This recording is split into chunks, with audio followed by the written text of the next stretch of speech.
August 14 വ്യാഴാഴ്ച. മത്തായി 18:21 മുതൽ 19:1 വരെ വാക്യങ്ങൾ.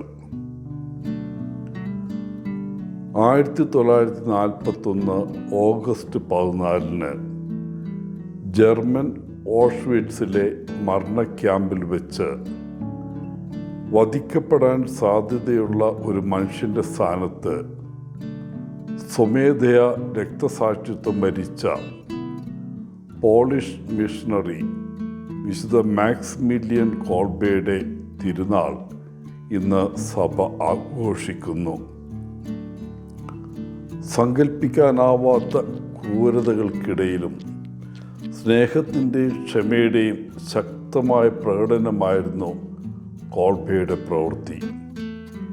അദ്ദേഹം തൻ്റെ ജീവൻ അർപ്പിക്കുക മാത്രമല്ല, തൻ്റെ ആരാച്ചാർക്ക് വേണ്ടി പ്രാർത്ഥിക്കുകയും ചെയ്തുവെന്ന് റിപ്പോർട്ടുണ്ട്. കോൾബയുടെ വീരകൃത്യങ്ങൾ 1982 അദ്ദേഹത്തെ വിശുദ്ധനായി പ്രഖ്യാപിക്കുന്നതിലേക്ക് നയിച്ചു. കൂടാതെ അദ്ദേഹം നമ്മുടെ ദുഷ്കരമായ നൂറ്റാണ്ടിൻ്റെ രക്ഷാധികാരിയായി ബഹുമാനിക്കപ്പെടുന്നു.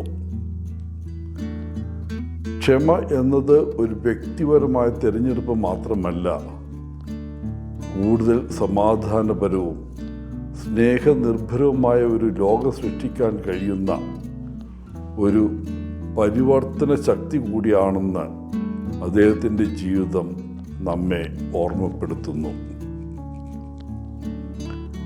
ഇന്നത്തെ സുവിശേഷം പരിധിയില്ലാത്ത ക്ഷമയുടെ പ്രാധാന്യത്തിൽ ശ്രദ്ധ കേന്ദ്രീകരിക്കുന്നു. ദൈവം നൽകുന്ന അതിരറ്റ കൃപയെ ബന്ധങ്ങളിൽ സ്കോർ നിലനിർത്താനുള്ള മനുഷ്യരുടെ പ്രവണതയുമായി താരതമ്യം ചെയ്യുന്നു. ക്ഷമിക്കാത്ത ദാസന്റെ ഉപമയിലൂടെ യേശു ദൈവത്തിൻ്റെ ക്ഷമ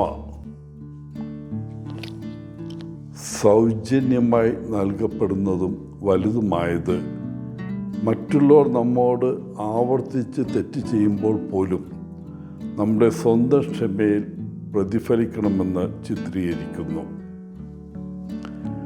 കർത്താവേ, എൻ്റെ സഹോദരൻ എത്ര തവണ എന്നോട് പാപം ചെയ്തു, ഞാൻ അവനോട് എത്ര തവണ ക്ഷമിക്കും? 7 തവണ വരെയോ എന്ന പത്രോസിൻ്റെ ചോദ്യം ക്ഷമയെ അളക്കാനുള്ള മനുഷ്യൻ്റെ ആഗ്രഹത്തെ വെളിപ്പെടുത്തുന്നു.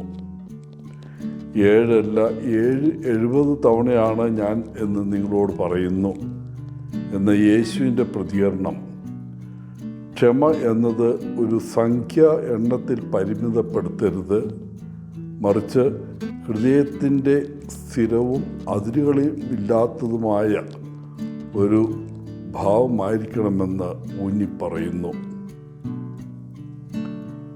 ദൈവത്തിൻ്റെ ക്ഷമ സൗജന്യമായി നൽകപ്പെടുന്നുവെന്നും നാം അർഹിക്കുന്നതിലും വളരെ അപ്പുറമാണെന്നും ഈ ഉപമ പറയുന്നു.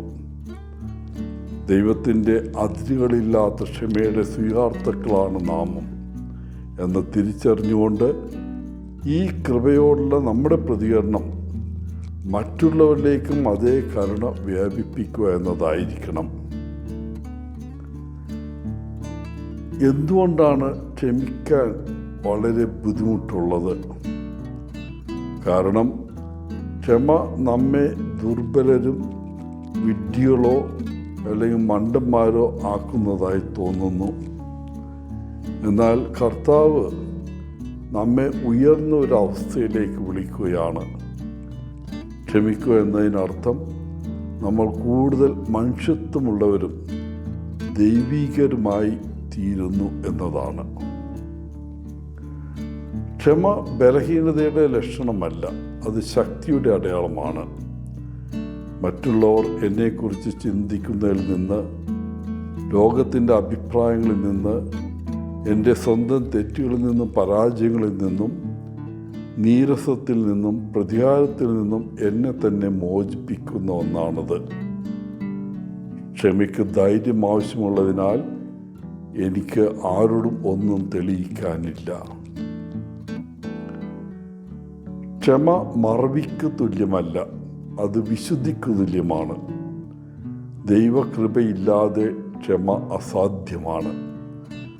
ദൈവത്തിന് എന്നോടുള്ള സ്നേഹം, ദൈവത്തിൻ്റെ കാരുണ്യത്തിൻ്റെ വ്യക്തിപരമായ അനുഭവം, എനിക്കെതിരായി പാപം ചെയ്യുന്നവരോട് ക്ഷമിക്കാനുള്ള ആഗ്രഹം എന്നിവയിലൂടെ മാത്രമേ എനിക്ക് എൻ്റെ ശത്രുക്കളോടും സഹോദരങ്ങളോടും ക്ഷമിക്കാൻ കഴിയൂ.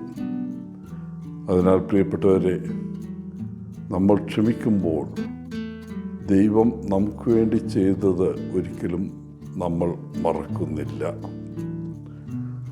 എല്ലാവർക്കും നല്ലൊരു ദിനം ആശംസിച്ചുകൊണ്ട് ഒത്തിരി സ്നേഹത്തോടെ പോളച്ചൻ CSSR ഫ്രം ബാംഗ്ലൂർ.